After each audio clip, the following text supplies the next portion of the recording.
ಎಲ್ಲರಿಗೂ ನಮಸ್ಕಾರ. ನಾನು ಇವತ್ತು ಟೊಮಟೊ ಬಾತ್ ಮಾಡ್ತಾಯಿದ್ದೀನಿ. ಅದು ತರಕಾರಿ ಇಲ್ಲದೇ ಅದು ತುಂಬ ಚೆನ್ನಾಗಿರುತ್ತೆ. ನೀವು ಕೂಡ ಟ್ರೈ ಮಾಡಿ.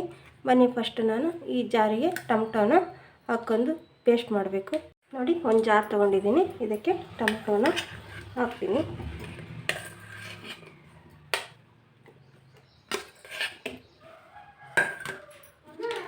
ಒಂದು ಜಾರಿಗೆ ಹಾಕ್ಬಿಟ್ಟು ಇದನ್ನು ಈಗ ಪೇಸ್ಟ್ ಮಾಡೋಣ.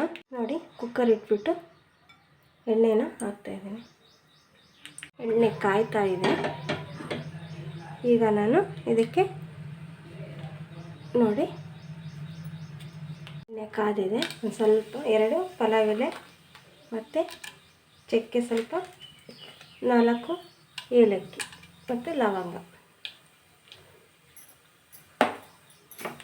ಅದೆಲ್ಲ ಎಣ್ಣೆ ಒಳಗೆ ಹಾಕಿದೆ. ಆಮೇಲೆ ಈ ರೀತಿ ಉದ್ದ ಇಟ್ಕೊಳ್ಳಿ. ಸ್ವಲ್ಪ ಕರಿಬೇವು,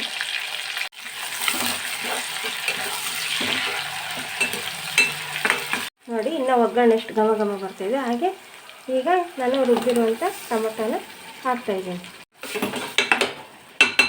ನೋಡಿ, ಟೊಮೊಟೊ ಹಾಕಿದ್ದೀನಿ, ಪುಡಿ ಮಾಡಿರೋಂಥ ಇದು, ಮತ್ತು ಸ್ವಲ್ಪ ಗರಂ ಮಸಾಲ, ಮತ್ತು ಇದು ಖಾರದ ಪುಡಿ, ಮತ್ತು ಒಂದು ಸ್ವಲ್ಪ ಧನಿಯಾ ಪುಡಿ, ಇಷ್ಟನ್ನು ಹಾಕ್ತಿದ್ದೀನಿ. ಮತ್ತು ಇದು ಹಸಿ ವಾಸನೆ ಎಲ್ಲ ಹೋಗುವಾಗೆ ಈ ರೀತಿಯಾಗಿ ಚೆನ್ನಾಗಿ ಇದು ಸ್ವಲ್ಪ ಹಸಿ ವಾಸನೆ ಹೋಗಬೇಕು. ಅಲ್ಲಿವರೆಗೆ ಈ ರೀತಿ ಕೈ ಆಡಿಸಿ. ನೋಡಿ, ಚೆನ್ನಾಗಿ ಮಸಾಲ ಕುದೀತಾ ಇದೆ. ಈಗ ಅಕ್ಕಿನ ತೊಳೆದಿಟ್ಕೊಂಡಿದ್ದೀನಿ. ಅಕ್ಕಿನ ಹಾಕ್ತಿದ್ದೀನಿ ಈಗ ನಾನು. ನೋಡಿ, ಅಕ್ಕಿ ತೊಳೆದಿಟ್ಕೊಂಡಿದ್ದೀನಿ. ನಿಮಗೆ ಎಷ್ಟು ಅಕ್ಕಿ ನೋಡಿ ಹಾಕ್ಕೊಳ್ಳಿ. ಈ ರೀತಿಯಾಗಿ ಅಕ್ಕಿ ಹಾಕಿದ್ಮೇಲೆ ಒಂದ್ಸಲಿ ಚೆನ್ನಾಗಿ ಈ ರೀತಿ ಗುರಿ ಹಾಕ್ಕೊಳ್ಳಿ. ಇಲ್ಲಾಂದರೆ ಒಂದೇ ಸೈಡ್ ಅಕ್ಕಿ ಆಗುತ್ತೆ, ಒಂದು ಸೈಡ್ ಮಸಾಲೆ ಬಂದುಬಿಡುತ್ತೆ, ಚೆನ್ನಾಗಿರಲ್ಲ. ನೋಡಿ, ಈ ರೀತಿ ನಮಗೆ ರುಚಿಗೆ ತಕ್ಕಷ್ಟು ಉಪ್ಪು. ಲಾಸ್ಟ್ ಎಂಡಲ್ಲಿ ಸ್ವಲ್ಪ ಕೊತ್ತಂಬರಿ ಸೊಪ್ಪನ್ನು ಹಾಕಿಬಿಟ್ರೆ ನಮ್ಮ ಅಡುಗೆ ರೆಡಿ ಆಯಿತು. ಕುಕ್ಕರ್ ಬಾಯಿ ಮುಚ್ಚಿಬಿಟ್ಟು 2 ವಿಸಲ್ಲಿಗೆ ನಮ್ಮ ಬಿಸಿ ಬಿಸಿ ಟೊಮಟೊ ಬಾತ್ ರೆಡಿ ಆಗುತ್ತೆ. ನೋಡಿ, ಟೊಮಟೊ ಬಾತು ರೆಡಿಯಾಗಿದೆ ನಮಗೆ. ನೋಡಿ, ಚೆನ್ನಾಗಿ ಬಂದಿದೆ ಅಲ್ವಾ?